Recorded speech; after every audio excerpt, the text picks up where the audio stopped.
Manny Pacquiao nagsalita na sa tunay nangyari sa kanilang bakbakan si higanting si Rocky Anpo ng Japan.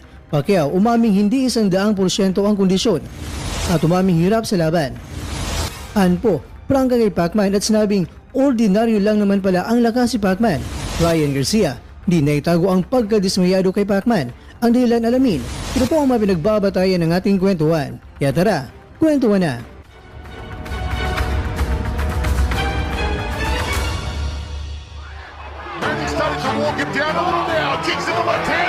Higante kontra duwende.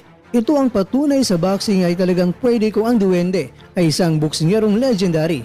Halos ang naging reaksyon ng mga Pinoy sa laban ay gusto nila na magkaroon pa sana ng extension sa round dahil sobrang bitin sila sa napanood ng laban nila ni Pacman at ni Anpo kasi Pacman ay nagsimula pang naginit sa laban pero dahil 3 rounds na ay dapat ihinto ng laban.